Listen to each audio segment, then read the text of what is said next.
All right, what's happening, everybody? We're back with What Are We Screaming About? I'm here chilling with my man, Winston Rose, today. Let me tell you a little bit about Winston real quick, because I've known him since he's been a little guy, but so proud of everything that he's done. But you've taken in what I consider maybe the hard route. Yes. Winston graduated from high school football player, went to junior college, did his time at junior college, then went D1, Yes, New sir. Mexico State. Yes, sir. Everybody wants to go D1, you know. Everybody wants to go D1. Division I, New Mexico State. After that, free agent, Yeah. the Los Angeles Rams. Jumped over with the Cincinnati Bengals, Yep. right? Yep. And then went to the Canadian Football League and Yes. just tore it up. Yeah. Tore it up. How many did you win? Two? Won two of them. Two back to Grey back, Cups. Back to back. Back to back. Man was getting intercepted. You led the league in interceptions? Twice. Twice. Co-interception 1 year and then extra. Man, we could do the whole podcast just on your resume. We just do it on your resume. Yes, sir. Yes. No, but welcome, my man. This is my man. Thank you for having me. Thank you. He's back. He's back at the high school, back at Yeah. your old stomping grounds. Brought you in as a coach. Yes. Yes. So let's before we get to the coaching, Yeah. let's talk about your journey. What was your journey like, and all of the different steps that you took on your journey to get to the league, where most young men want to get to that play football? They want to get to the league. Yeah. So a little bit about my journey, because you would say like Canadians would say you're a journeyman. I would just say like growing up, I was like the youngest and always like the smallest out of my cousin group. So being that kind of like kind of had like rubbed like a little chip on my shoulder and kind of brought that underdog out of me. So I carried that on into the sports. Even when I was on the sports team, I was kind of like always, the last one picked and things like that. So I kind of had like that drive into me that no matter what anybody tell me, that I'm gonna prove you wrong. Even some of my family members would say like, oh, like, because they call me Shaquille, so they, oh, Shaq, you too small, you okay? Like, are you sure you want to play football? I'm like, yeah, this is what I want to do, because I see my cousin do it, so I wanted to follow their footsteps. And so happily, I was the only one that took it further than them after the college level. Yeah. So I would say like just having that chip on my shoulder and just trying to prove everybody wrong that I know I can be there, be in those building, be on those field to play with them, and even just going through my trials and tribulations from junior college to D1, and then just from bouncing from team. So I would say like I learned from my mistakes, and I also learned from other people. Yeah. So when I see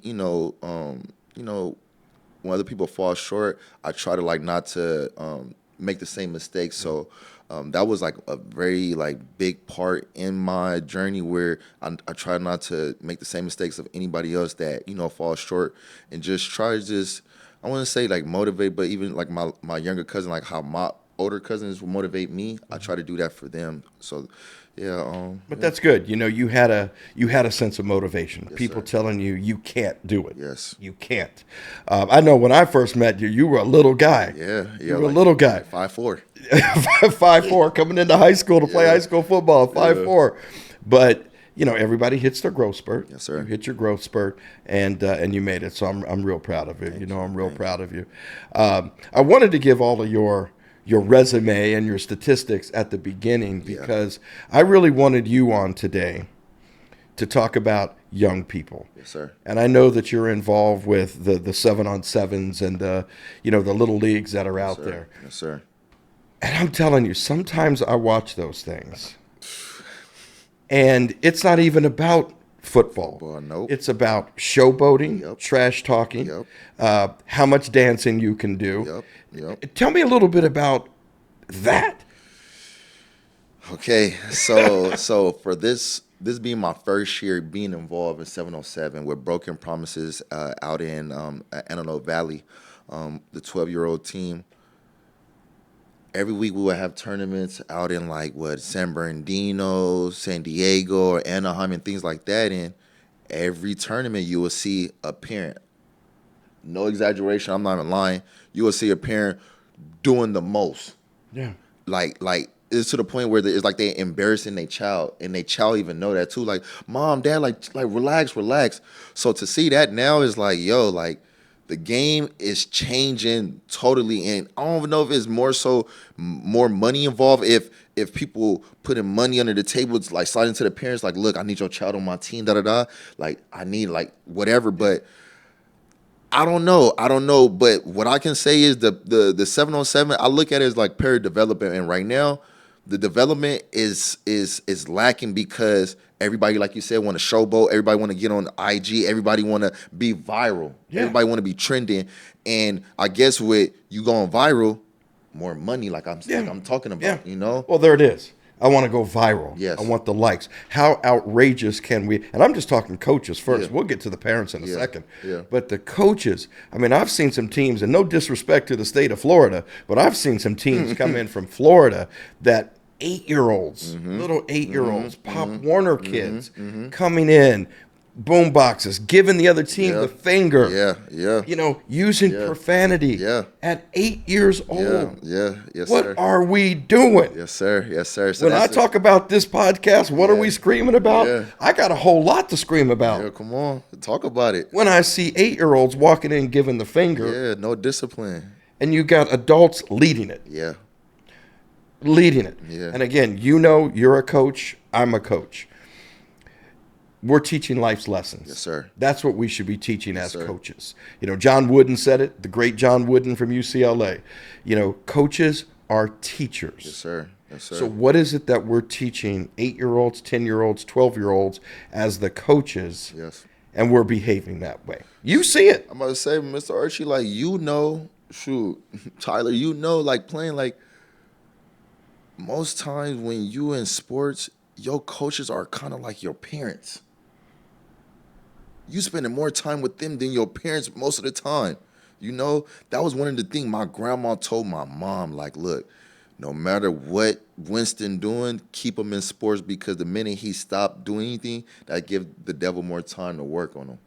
You know what I'm saying? So you saying that, like, what are these coaches doing, leading by example? I don't know. Like, I'm a coach. I don't have no kids, but at the same time, what my coaches instilled in me is what I'm instilling to these players now. Yeah. Oh, I'm not saying I'm straight old school ways where bomb, but from what I know, hard work beats talent every day. You could have the most talent, but if you're not disciplined, right, you're gonna get outworked every time. Right. By halftime, you're done. But the 7-on-7, like you said, hard work, development. But you see the 7-on-7, everybody's got the neon green, the neon purples, and the orange. ones that got it on is not even really playing. But you see guys out there playing in sunglasses. Yes. You see guys out there playing in hats. Yes. Got the earphones, the beats around their necks. It's like, what are we doing? It's so bad now, Mr. Archey, where as much as we talking about it, I don't think it's going to change. No. I don't even think it's going to change. It's going to get worse. It's going to get worse because it's going to go younger and younger and younger. And now it's going to be like, this is the new way. Like, this is the new standard. And us coaches, knowing what it looks like, you know, championship way or the losing way, you know? But even I don't even say the losing way, because even when you lose, it's a lesson behind that. Right. You know what I'm saying? Because you learn more about life through the game of sports. There you go. What is it? Adversity.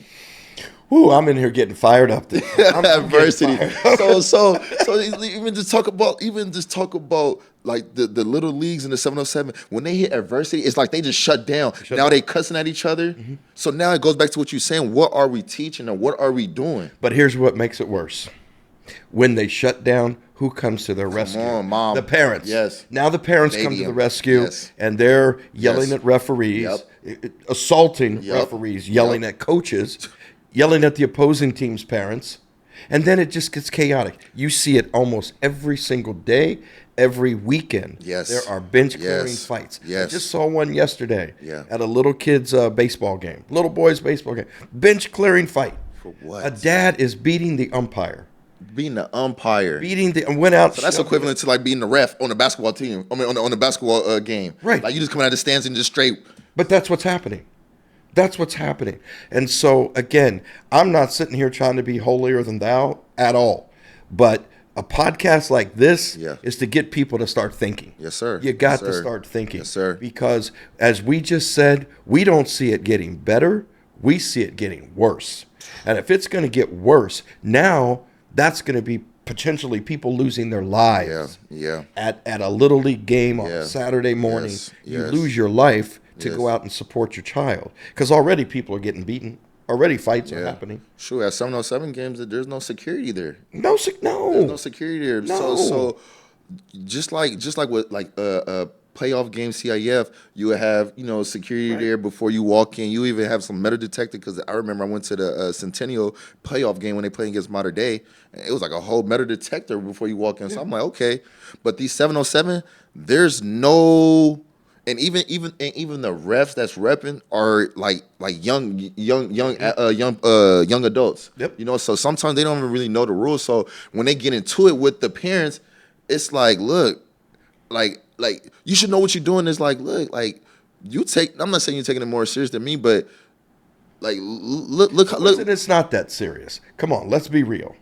Let's be real. I mean, you've played at the highest level where you're getting paid. Yes. And getting paid and getting big money. Yeah. And you still have to be disciplined. Yes, sir. Because it is a profession. When we're looking at this, and it's a Saturday morning, Sunday morning, and you're playing a game at 8, 9 o'clock in the morning, and there's no money, it is supposed to be, you mentioned it first, development. Yes, sir. Fun. Yes, sir. Because we've lost fun. And teaching life's lessons. Yeah. So when you walk off that field or off that court Yeah. on a Saturday, Sunday morning, it should be, hey, good job. Yeah. Good job. You look good out there. You did a good job. But it's not that. And so we just said, which is a sad commentary. Yes. We just said, we don't see it getting better. We see it getting worse. But sitting here today, I'm taking that responsibility. How do we change it? How do we try to get it back to where it is about fun? It is about development. Yes, sir. Do you think we can do it? Because I think we can, and I've got a few ways I think we can, but what do you think? I think we can. But it also has to start from within. Like you as a coach or you as a person, what are you like putting out there? Like what are you portraying, things like that. So whatever standard that you set from the jump, keep it as that. Don't change it because this kid don't like how you're coaching him. No, like your standard is your standard. Now as far as keeping it fun and everything like that, because let's be honest, these kids instant gratification. That's it. Like as soon as something good, coach, do you have a video for that? Can I post that? It's social media. So I think for me, like what I do, especially like with my kids, because I'm gonna be honest, like, well, okay, I have the blue check. Coach, can you no, we're not even ready for none of that yet. It's only one first week of training, and you want to get on Instagram already? Yeah. You haven't even gone against competition to see whatever I taught you works. Mm-hmm. But there it is. I want to go viral. It is the money. Okay, we get that. I'm not a real technological person, so I don't know how we change that. But what I think we do, I think it becomes mandatory. There needs to be, I don't care if it's AAU, if it's Little League, Little League, Pop Warner, whatever it is, parents must go through a training session of how to be a spectator. Yeah. And if you don't do it, you can't come. The way you get into the gate that day, you got to show your card that I have been through the hour and a half training of how to be. Yes. Okay, I get what you're saying. A spectator. Yeah. So just like like if you get hired, you got to go through the sexual harassment like class or whatever. Okay. Yes. Or you like as a coach or guideline or something like, look, this is the contract, or even is there a contract, but look, this is how we work over here, like for this club or this organization, and it's a, what do you say, like a boundary that we need to set between the players and the coach, because if I'm coaching your son or your daughter, and then I'll tell them one thing, and they get in the car, and they get in the car, you're telling them something or in the same game, Yep. literally right when I just tell you something, they look over to you for like confirmation. But Winston, this is what I'm getting at. The next part of that parent education Yes. is learning the game. Yes, sir. Yes, sir. Because most parents don't know the game yeah, that yeah. their child is playing. So they think you. They come out on Saturday and they watch and they think they know, or they watch the NFL on Sunday Yes. and they think they know. Yes, sir. Put them through, as we go through coaching education. Yes, sir. Put parents through that same sort of education, Yes. so that you know what the rules are. Yeah. Because most of the time, when you hear parents going at a referee or an umpire, it's something that they've watched at the professional game. Yeah. And it doesn't apply No. to youth sports. No, yes. And so it's coming off, ignorant. Yeah. That's the way that it's coming off, because you don't know the rules. Yes. And lastly, this is the big one. I think every parent should have to referee a game. Ooh. Every parent should have to referee a game. I like that. And let them get out I there. like that.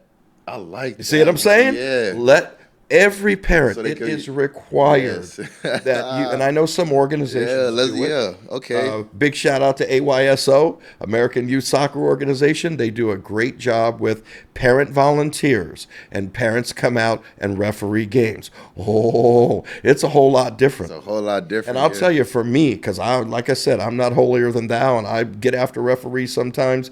But when my son sitting in here, Yeah. when he started refereeing soccer games, and I was at a game and parents were just bashing him, it changed me. Yes, sir. Because all of a sudden it became personal. Yes, sir. And I was like, whoa, wait a minute. Yeah. They're yelling at my son. He knows what he's doing, Right, but yeah. but they're getting after him, and they don't know Yeah. the rules. Yeah. So I think it should be a mandate. I don't care if Okay. it's 7-on-7. Yeah. I don't care if it's high school sports. Yeah. You should have to take a course, Yeah.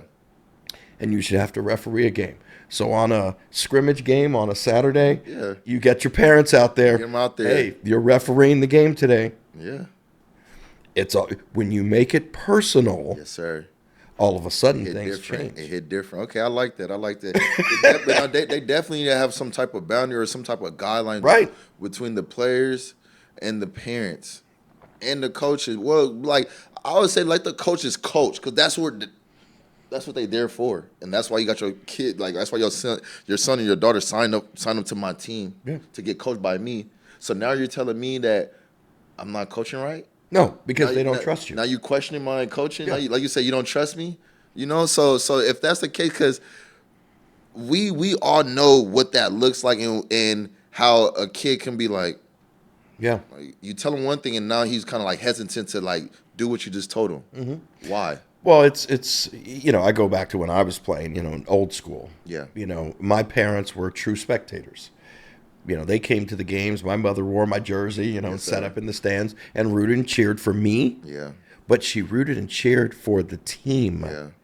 It was about the team. My parents were about rooting for the team. The parents back then were about the team. Yes, sir. Now it's very individualized. Yeah. Because we know NIL deals now, when you're in college and you can make millions of dollars. College, high school too. Miss High Archey. school, We yes. can talk about it. Like you got some people getting paid on the table. Like At high school level. Like Yes. we just come over here. Well, what's his name? What's his name though, Winston? I got to stop you because you said high school, even younger. What's the little guy? Baby Grunk. Baby Gronk. He's talking about he been offered by D1 since 10-year-old, 12-year-old. How? And already has sponsorship How? deals. And he really do. Is that sponsorship deals? But it's like kids like that where I'm not knocking you, or I'm not knocking like whatever you're doing for your family, but are you really putting the work in? Well, You get what I'm saying? Like, are you really putting the work in? no. Because we know if you really putting the work in, you don't have time to post every day or every hour. But it's not about putting the work in, Winston. I mean, some kids do. Let's be real. Some kids, some parents, they really put the work in. But a lot of it is what you said. So we go back to, if I'm flashy, or if I do something outrageous, it's going to make me go viral, and that's going to get me the money. Not my hard work. It's the flashy uniforms. It's the, coming out on the field, looking crazy. Getting all the attention. Coaches, leading these young people out, looking crazy, acting crazy. Right. It's going to get them more opportunities. And it's just, let's go back to, the old school. Right. Hard work, teaching life's lessons. Let's forget about I think there's a place for 7-on-7. Yeah. There's definitely a place for it. 7-on-7. But have some rules and guidelines. 7-on-7 does a good part. You know what I'm saying? Does a good justice to teams that, actually do it the right way as far as, like, look, I'm not saying don't worry about the wins and losses because obviously when we play the game, we want to win. Absolutely. But 7-on-7 is not real football. It's not. Not if you're trying to make it to the league. But let's really talk about it. 7-on-7. Now we go to tackle football 11-on-11 with a helmet and shoulder pads. Helmet and shoulder pads. So now everything you did in 7-on-7, can you do in 11-on-11 with pads on? So all that talking you was doing, all that showboating what you was doing, is it going to translate? And did you get better? Yeah. Because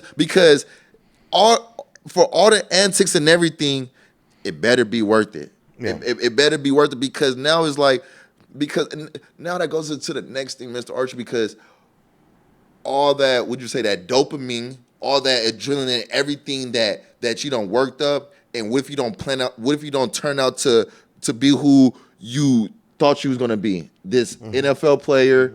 What if you just stop at high school? Yeah.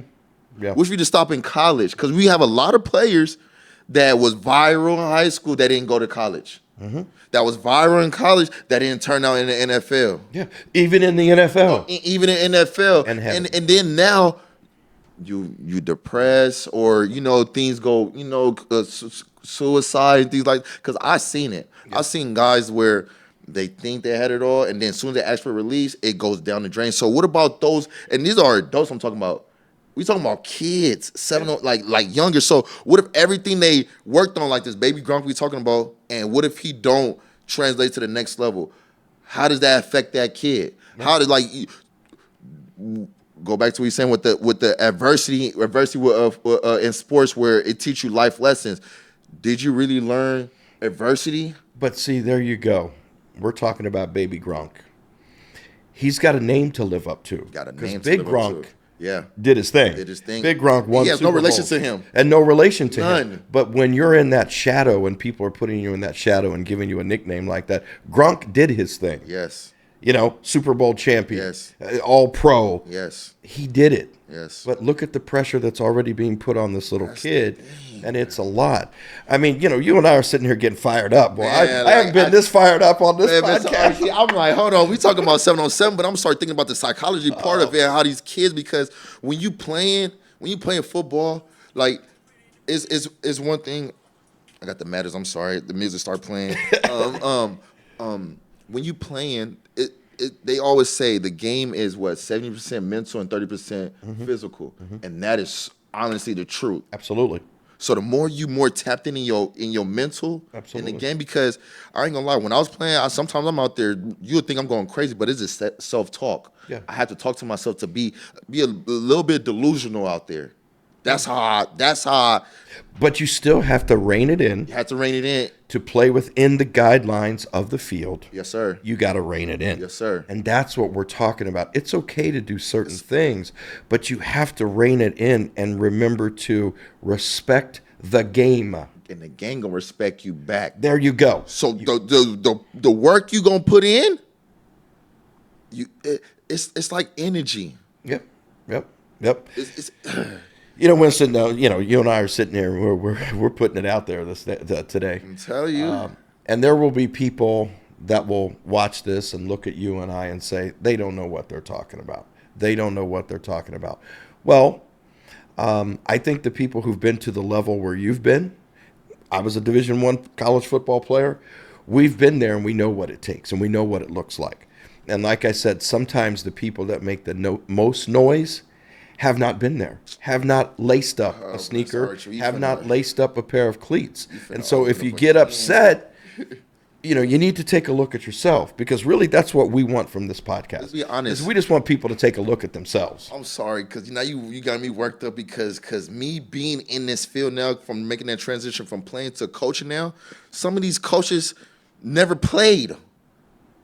Never played. A sport. Never played a sport. Not even high school. Never played a And so sport. you teaching my son something that you never, or my son or daughter something that you never did.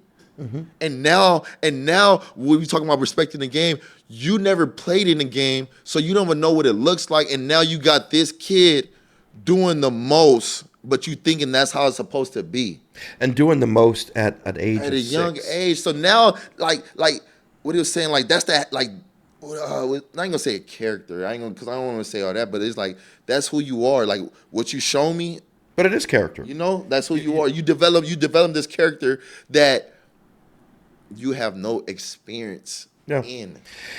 Well, it's definitely true. And again, I look at you and, you know, gave all of your accolades at the top of the podcast.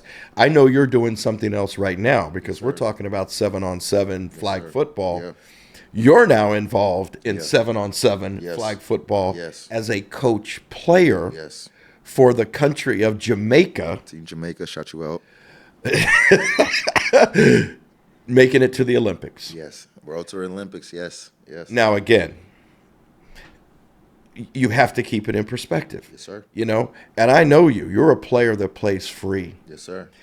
but you keep it within the boundaries of Yes. the game. I have to. You have to. I have to. And now you're the coach. Yes, I have to. So you're coach player. So I know what it feels like, and Yeah. I know how it affect my team as well too. Because it's been times where, like you said, where I'm free and I'm you know, either dancing or I'm a little chirpy with the other player, and now I get a flag, and it hurt my team. So just like my coach would say, Winston, what are you doing? Are you FIFO? Are you fitting in? Or are you messing around? Because if you messing around, you got to go. Yeah. Yeah. That's the standard that's the standard, not only like he said, but that's the standard of the team that everybody know. And when your players are governing the team, then you know you got a great team. Yeah. You know? But see, this is what I love, Winston. I mean, you and I can sit here and we can talk. And again, we're trying to get better every day sir. as coaches. Yes, sir. We're trying to get better. Yes, sir. I'm not saying I'm perfect at all. 100%. Because I know that I'm not. And I know when I coach, you know, I've gotten after referees and I've done those 100%. things. But I want to continue to learn from it, get better, continue to get better. Yes. And for us to work in the field of young people, Yes. coaching young people, Yes. teaching young people, Yes. we have to look inside ourselves first, see how we can get better, and utilize a platform like this Yes. to help others. Because we know sometimes it's hard to look at ourselves. Sometimes it's hard to look ourselves in the mirror, and we try to justify, well, I acted foolish. Yeah. Yeah. Because the referee. Yeah. No, if the referee makes a bad call, That's what he do. you don't have to act foolish. Yes. What'd you say? Accountability? Accountability. Ooh. Accountability. Take accountability versus placing blame. Yes. Yes. And that's what we want you to do. We want you to take a look at yourselves. There's a lot of great coaches out there. There's a lot of great supportive parents out there. 100%. And unfortunately, it's that small minority Yeah. that we see on a Saturday morning fighting Yeah. that is starting to give Yeah. youth sports Yeah. a bad name. Yeah. And I want to take that back. I want to try to give youth sports an outstanding name, because it should be about teaching life's lessons. Yes, sir. Yes, sir. Yes, sir, Mr. Archey. Yeah. Okay, Winston, whew, we're fired up. Come on. Man, we need to go out and train right now. Come on. We need to get some of it out, I'm ready right now. because we got it out this morning. Stick to the script. Stick to the script. Well, I want to wish you great luck with the Jamaican team. Thank you. Yes, sir. Yes, Hopefully sir. you guys get out to the Olympics. Yes, You yes. rock and roll. Yes. I don't know. You're going to wear some neon green with Jamaica? Neon green, yellow, black. You know, I'm gonna support like Representing Jamaica. I'm a little I would just say, I'm not gonna say a highlighter, but like those type of colors, like I like to. Well, it represents you, you make know, it. gotta- You can do that. It represents you, Yeah, make it. yeah. So Oh, I love it. I love it. Well, I'm proud of you. Thank Like I said, we've known one another since you were a little guy, and to see all the things that you've achieved, what sir. you've achieved, like you said, some adversities that you've gone through, but you've held yourself together, and you've done very, very well, and I'm just super proud of you. Keep it going. Look, stick to the script. That's something that I kind of like started along my journey to keep me accountable, keep me disciplined, keep me locked in. So that's one thing I like to say to any kid or anybody out there, like find something that's going to keep you like disciplined, keep you locked in, and also keep doing it consistently too. There it is. So Stay consistently locked in. Yes, sir. That's what we're going to leave with. yes, sir. What are we screaming about? We're going to stay consistently locked in. My man, Winston Rose. Yes, sir. Archie, appreciate Thanks, you. brother. Yes, sir.